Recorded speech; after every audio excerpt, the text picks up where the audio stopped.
एक बात और याद रखें, वो ये कि कुछ लोग कहते हैं कि नीयत तो दिल ही से होती है, लेकिन ताकीद के लिए जुबान से करते हैं।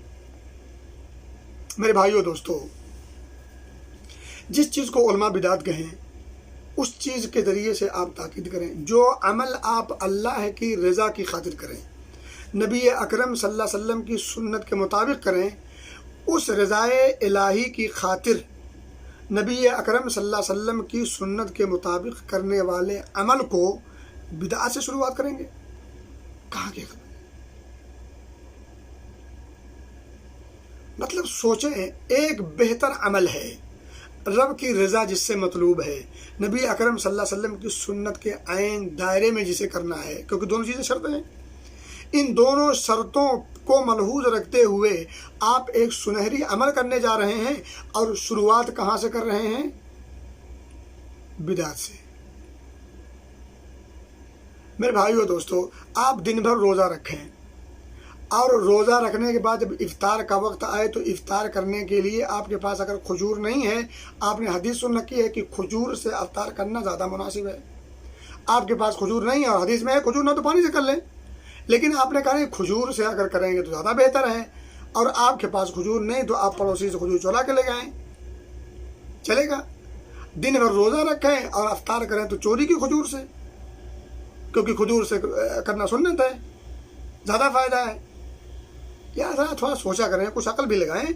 और इसी तरह से मेरे भाई दोस्तों, ये असल में जो बात कही जाती है, ये दरअसल अगर देखा जाए तो ये मुस्तकिल एक बीमारी है और शुबहा है, और वसवसा और वहम है, और वहम, वसवसा, शुबहा और ये ऐसी बीमारियां हैं जो ज़्यादा ख़तरनाक होती हैं, इससे बचने की ज़रूरत है।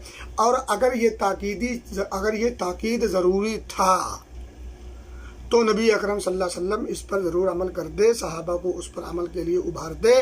और अगर चलो मान लिया कि नबी अकरम सल्लल्लाहु अलैहि वसल्लम को ताकीद की ज़रूरत नहीं थी, सहाबा को ताकीद की ज़रूरत नहीं थी, क्योंकि उनके ईमान तो माशाअल्लाह तबारकल्लाह, तो लेकिन हम लोगों को ज़रूरत थी उसके ताकीद की, कि ज़ुबान के साथ, कि दिल के साथ साथ ज़ुबान से ताकीद करें।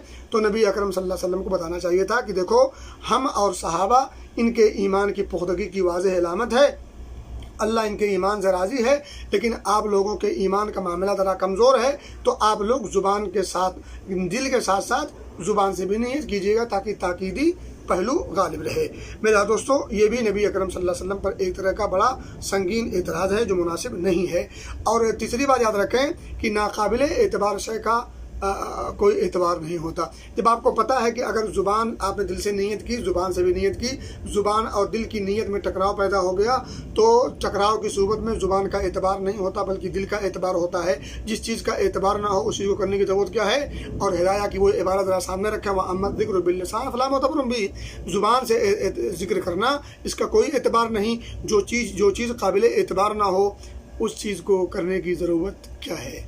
मेरे भाई दोस्तों, इसी तरह से आप जिस चीज़ को उलमा ने बिदात करार दिया हो उस चीज़ को, वो चीज़ ताकीद का फ़ायदा कभी दे ही नहीं सकती, क्योंकि हर बिदात गुमराही है, और गुमराही से जिस काम की शुरुआत हो वो काम बहरहाल उसका नतीजा क्या निकलेगा आप खुद अंदाज़ा कर सकते हैं।